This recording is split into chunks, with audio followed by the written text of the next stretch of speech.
Welcome back to Families in Action right here on KHTS, AM 1220, your hometown station. And we're here today with our special guest, Richard Giordano. Richard, besides writing a book, you also, as I say, you talk about marijuana and the teenage brain, which is something we look at here very often. Cary talks about it a lot. It's great to have kind of another voice in here. And the other thing that I'm hoping you can talk to us a little bit about, since you're from Colorado, we were talking before we went on the air, and you were saying that Colorado is a bit of a mess with this legalized marijuana. I really think it is, from my experiences. And obviously, I'm not in downtown Denver smoking with the dope heads, and it's called dope for a reason. If you talk to those people for a while, you'll realize the reason.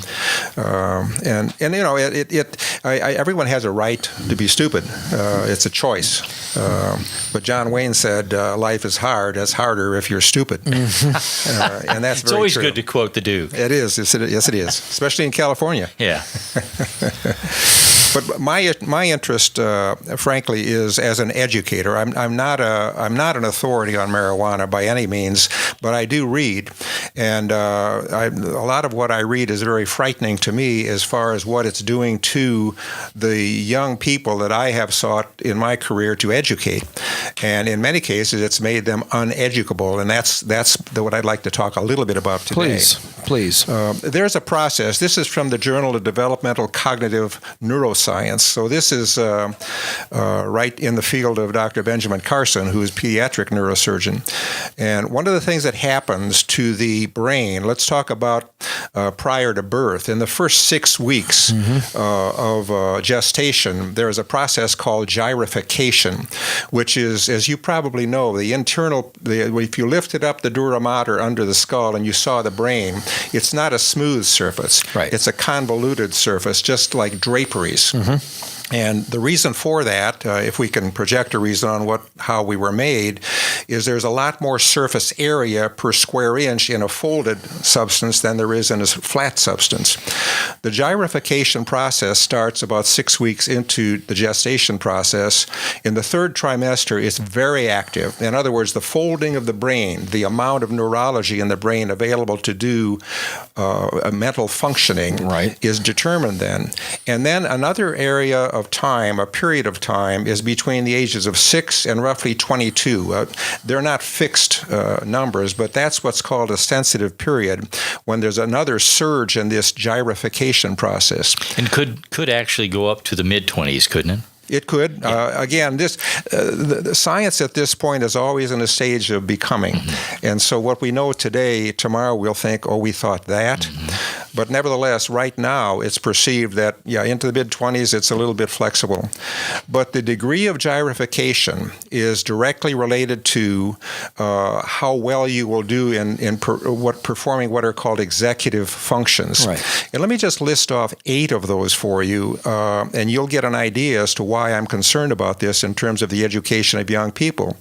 All you parents better be listening to this. Well, Take notes. this is such critical information. Yes. And it's all available online, and then more so. But some of the executive functions are impulse control, emotional control, flexible thinking, and this is the one that is most directly impacting what I put in my book. Working memory, self-monitoring, that's self-control, knowing where you are, what you're doing, and how people, that sort of thing. Planning, task initiation, and organization.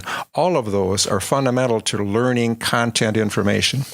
And one of the reasons that I'm so concerned about this, because everything I wrote in my book about strategies for learning becomes reduced in terms of the power if these functions, these executive functions, are halted or not halted, but they're slowed down, they're reduced because the gyrification in the brain has been reduced. Right. There isn't any solid evidence that it's permanent, but there isn't any solid evidence that it isn't permanent. Exactly. And that's what I've been saying forever. I mean, we know that we have short-term issues, especially with children, with drugs. Is it long-term? We don't know for sure, but I tell you what, I sure can see just in adolescence now, the short-term memory. Why didn't you do your homework? I forgot. Why didn't you turn it in? I forgot. Their motivation gone. Why don't you like baseball? It's just boring. What's wrong with dance? I don't like it anymore. As soon as we get them off the pot, and then a couple months later, they start getting their interest back. Yeah. And you just identified some of the things parents, as you know, and I'm sure your audience knows, things to look for in your children. Of course. That are kind of the tip-off points. But the concern that I have about this whole issue, knowing that the damage is absolutely there, and it does occur, is that I think we may be seeing the beginnings of an entirely new generation of young people who are unable to learn for neurological reasons, as opposed to things that can be treatable, like ADD or things of that nature. And if we produce that as a society and it proliferates, it becomes greater. Just think of national productivity, national health, national wellness, the entire nation's future. This is going to sound perhaps a bit alarmist, but I think there is an alarm. I do too. It's in danger. I agree with you. Well, look at I've been saying this. Well, I was just going to say this whole overdose business of people dying, because that's so rampant now. Our lifespan has actually been shortened for the first time in forever. They dropped the lifespan in America. Yeah. Well, not only the lifespan, but the quality of. Yeah. Right. Well, that they haven't even talked about. Well, yeah, because we work in the behavioral health unit, and boy, we see some people that have really done it to themselves. Yeah. I was in a McDonald's this morning over in Ventura, it's really troubling for me when I'm in those coastal cities and I see the number of homeless people who are dysfunctional. And there was a guy that came in there who looked to be in his 30s. And, today you can walk down the street and it looks like someone's talking to themselves, but they actually have an earpiece and they're on their mobile device. This guy was talking to himself, and he had various conversations about power tools and being on trains and walking dogs. And I looked at him and I realized he doesn't have an earpiece. He was participating vocally in a conversation he was having mentally. We see that all the time, Richard. Do you? Well, we work in a... Not in studio, I'm saying. No, in a behavioral health unit. The normal board op isn't in today. And unfortunately, when they come sometimes to my drug rehabs, we have to transfer them to a behavioral health unit because they're so psychotic. Yeah. And a lot of times the only thing we're finding in the drug test is THC. Yeah. So it's really, as you would say, alarming right now. But you tell that to people out there that are smoking pot, they just can't believe it. No. Well, I see it.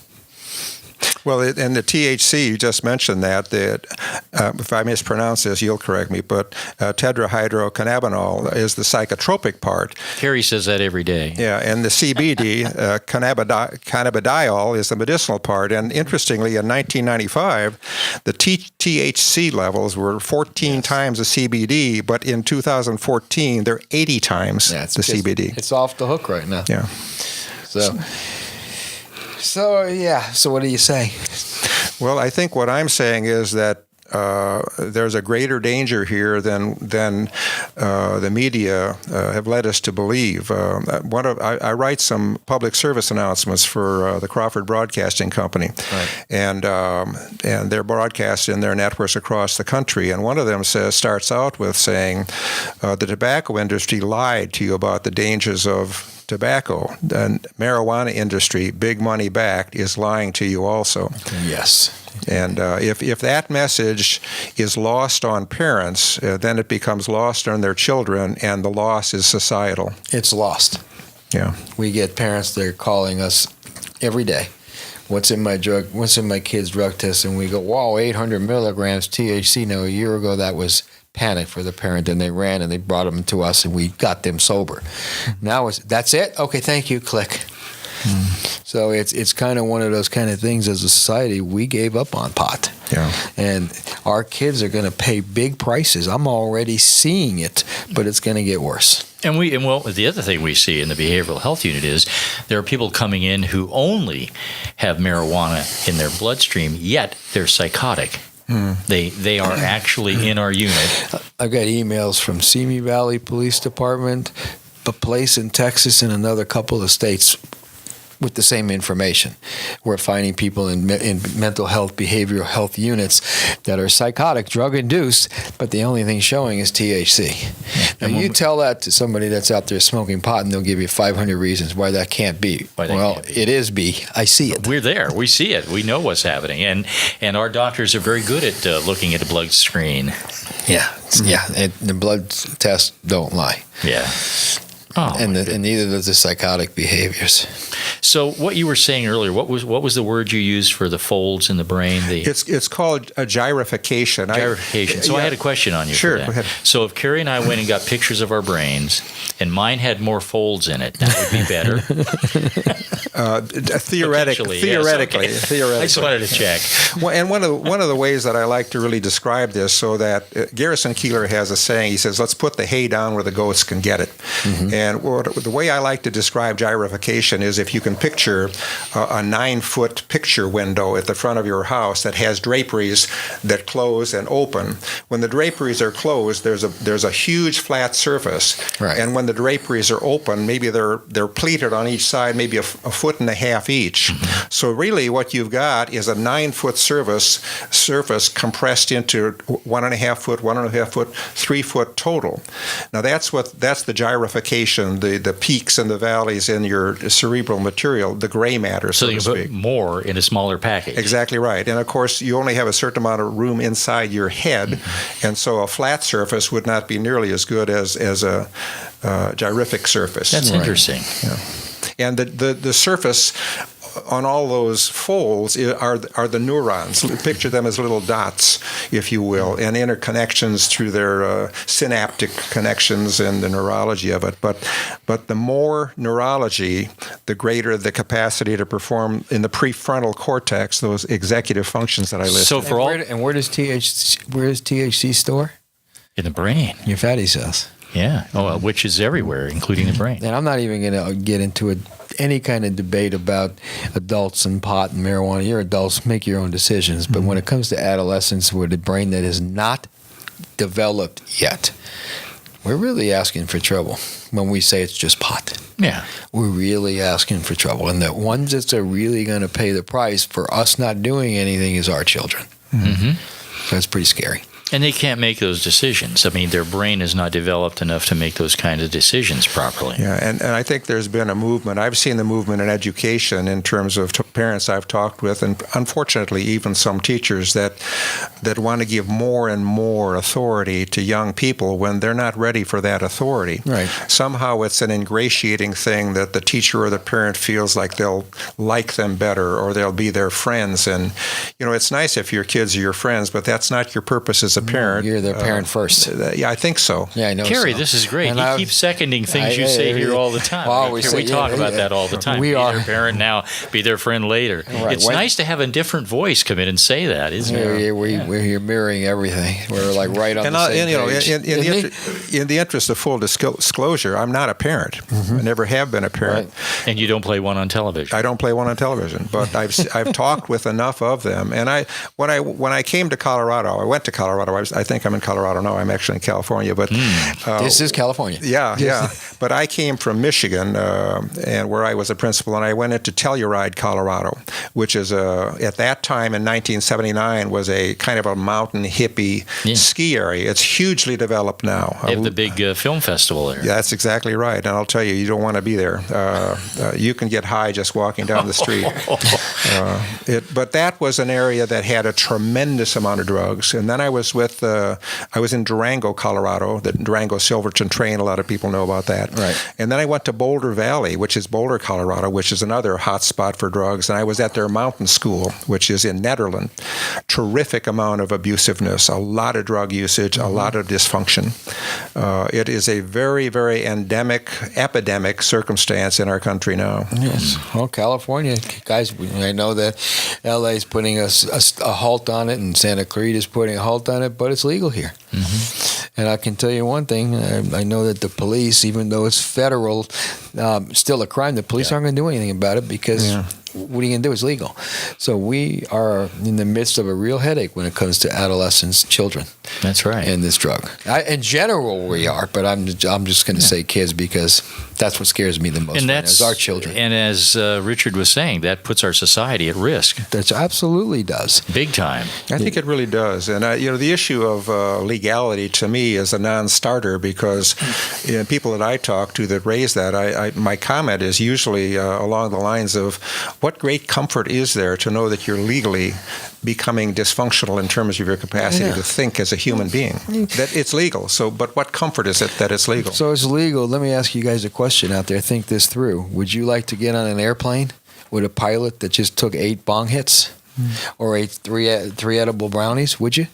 Would you like to go into war with the people that are next to you in a fight that just ate some high-grade marijuana or THC? I don't think I would. Would you want our cops driving around loaded? It's legal. Why not? Well, and that's not the only thing. And I think this is part of your book, or at least it's part of a press release about your book. A recent study of the math, reading, and science skills of 15-year-olds by Program International for Student Assessment, PISA, found that American students ranked 25th in the industrialized world, trailing China, Singapore, and Japan. Wow. Yeah, we've in this country for decades now had this kind of euphoric delusion that American education is the top of the pile. Having been there, done that, I can tell you from having dealt with the people on the ground who are doing the teaching, and there are many good public school teachers. Yes, but it is not what a lot of people believe it to be. And there are lots of reasons for that. I did a program a radio program for an hour in Colorado talking about the absolute fraud of teacher evaluation, how it in fact cannot be done. It's done by principals. Right. And principals, I was one of them, principals are incompetent to evaluate their secondary school teachers for sure. And I can guarantee it, and I gave the reasons and rationale why that's true. But most parents believe that teachers are evaluated and they're there in the classroom because they were evaluated to be effective. Is not true.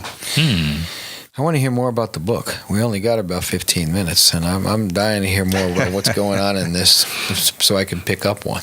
Yeah, especially because it says the wacky thinking. I know you get it's wacky thinking. The sports psychology, making it happen. That's interesting that you can incorporate those. Yeah. Well, and part of the research for the book, actually the book was not a planned venture. It kind of arose out of the work that I did with university athletes. I was telling you earlier, Mike, that I worked at every major university, Division I for sure and II, has an academic wing that works just with the athletes across all of the sports to keep them eligible and to help them matriculate to graduate. Right. And I was brought into some universities, Notre Dame, Indiana University, and a couple of others, 3 or 4 others, to present my program in a 3 or 4 day period with their university elite athletes to teach them the skills that then became a part of the book that you have here. And so the book is an outgrowth of the actual field training process, field work process with these athletes. And what came to me is Notre Dame, for example, not particularly more so than others, but university athletes are extremely skilled and powerful. They're I worked with University of Notre Dame football, incoming freshmen, and they are extremely valuable people. They're paid a lot of money to go to that school, and there's a lot on the line, and so they need to perform on the field and in the classroom. Right. So but they're very wacky. They have the most bizarre senses of humor, and they're a bunch of crazy. They're just high school seniors a few months later. And I know high school. That's what it is. Yeah, they're still kids. They're still kids. That's right. Yeah. They're big bodies when you see them on television or on the field. Right. But they're still kids. Yeah. Yep. That they are. Hey, Mike. Wow. Well, we're going to take a break. We'll be right back with our special guest, Richard Giordano. And this is Families in Action here on KHTS AM 1220, your hometown station. Be right back. Welcome back to Families in Action on your hometown station, AM 1220 KHTS. I'm Cary Quashen along with Michael Doherty, my co-host. We thank you so much for listening. What, Michael? Hey, I just wanted to let our listeners know this is very important. You're going to be on television tonight. Actually, no, I'm not. You're not? I was somewhere else, so I couldn't do that. I misspoke. I thought it was No, you. actually, it's going to be some of our action kids Okay. talking about marijuana and that they were addicted to the non-addictive drug. And one of my counselors, Sharon Holiday, will be on. In my place, I couldn't do the interview. Okay. But it'll be on tonight, Channel 7, Eyewitness News at 5:45 is when it airs. Well, it's still worth watching. Yeah, you'll learn a lot about marijuana. You'll learn a lot about what Richard was just saying.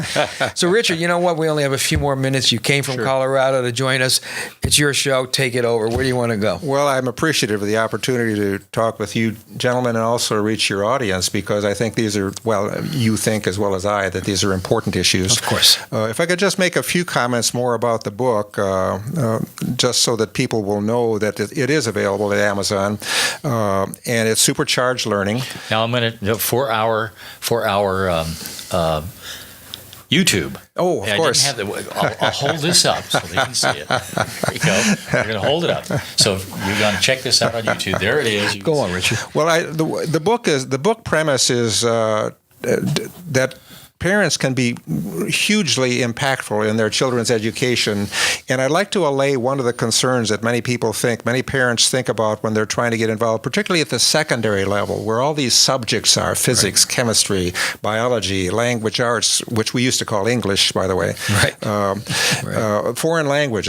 The book premise is, and it's founded in reality, is that you do not have to know a thing about those subjects in order to help your children in those subjects. That's a relief for a lot of parents. Well, it has to be, and I think it's one of the preclusive things that many times parents think, well, I can't help my child learn biology because I didn't do well in biology, or I never had And I biology. hear that all the time, Sure. actually. Yes. But the book premise is taking what you know about your child, your student, all the nuances of their people, places, and things of their lives, and helping them attach those to the things they're trying to learn.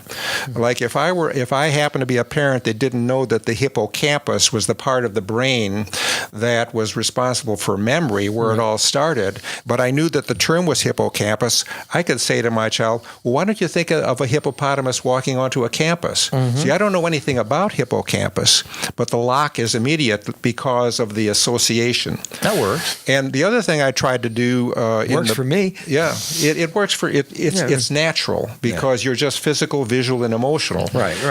Thinking takes effort. Emotion just happens. Right. It's part of who we are as our God-given gift. The other thing I tried to do in the book is take sports, because we're such a sports-oriented society. Right. And I take elite athletes that I worked with, and I show how they use these 7 ideal performance state qualities to perform on the field. And I show how I go through each one of them in the book, and I show how, for example, the issue of focus is used on the field. A university athlete playing let's say at Michigan State's playing University of Michigan in the Spartan Stadium, there's 80-some thousand people in that stadium screaming. Right. The players on the field, once they take the first few hits, they don't know they're there. They don't even hear them because they are so focused. Now, that same focus is what's needed in a classroom situation, listening to instructors, or in an individual study session where you're trying to focus on something you need to read. Right. So the focus aspect that an athlete uses is the same focus aspect that a student uses. I have my own example of how this works. Okay. It just came to my mind. This is amazing. I'm dying to hear When I this. was a young boy, spelling was not my big thing. Long time ago. But yeah, that was a while back for me. But watching a Walt Disney show, Jiminy Cricket, he was doing a show and he was talking about the encyclopedia, and he sang the following song, ENCYCLOPEDIA. That's how I learned to spell encyclopedia. And when I was in school and it came up, I was so proud of myself, I had to cover my mouth so I didn't sing it out loud, right? But I sang it in my mind, right. ENCYCLOPEDIA. Yeah. Well, see, that's an example, really, in my context, of making up crap. It's not real. It's made up, but it works. But it works. It works. So there are skills that I have. There's a wonderful concert pianist, Emil Pandolfi, who, if your listeners want some wonderful music and all music, Broadway classics, whatever, Emil Pandolfi has a lot of CDs. I got to know him, and I asked him if he would write about the 7 ideal performance states, not as an athlete, but as a performer, and then as a student, how they apply. And he wrote in in the book are his renditions of how he applies in practice and in performance, which is equivalent to in study and in the classroom, how he applies those IPS strategies, one of which is to be relaxed and calm. You cannot go out on a field and play football and do your best to read the defense, for example, if you're too tense that you're not seeing things properly. So relaxed and calm is another issue. Confidence is something that you can have only if you've earned it. Right. You can't be confident going into taking a test if you haven't prepared for the test. So all of these 7 issues, there are 5 more, 5 or 4 or 5 more that And are they are involved. in your book. They are in the book. They're all outlined as to how they apply athletics, how they apply in academics. Now I have to ask question. How does somebody get that book? Oh yeah. How does somebody get that book? I think the best price is still Amazon.com. Of course. Amazon. And the name of the book again. Supercharged Learning, How Wacky Thinking and Sports Psychology Make It Happen. Say it again so people can write this. Supercharged Learning, How Wacky Thinking and Sports Psychology Make It Happen. I just had a thought, Cary. When he was talking that's about scary, what you Mike. need to, yeah, it is. When he was talking about what you need, when athletes need when they go out on the field, immediately I remembered that's exactly what you did, right? When you threw out the first pitch at Dodger That was Stadium. That was pretty cool. That's right. I got to throw out the first. You got pitch it. a few You got it years over the ago. plate, right? I did. It went right over the plate, and it was caught. It didn't hit the ground. Now I did practice, like you said. I came prepared, so I was you go. confident it would happen. That's key. I went to the park for a week and threw that ball just to make sure it would go over that plate, because that would be Very pretty embarrassing if it didn't. The whole world. Richard, again, thank you for coming. We sure appreciate it. My we have pleasure. to close, but I want you to say the name of that book, and you can get it on Amazon.com one more time. Supercharged Learning, How Wacky Thinking and Sports Psychology Make It Happen. And thank you for the opportunity. Thank you for coming. My pleasure. This is Families in Action, Mike, on our hometown station, AM 1220. KHTS, don't you want to say happy Monday? Happy week? Monday, and be careful. Tomorrow is Valentine's Day, guys. Remember what you got to do. That's right. Till next week. Bye.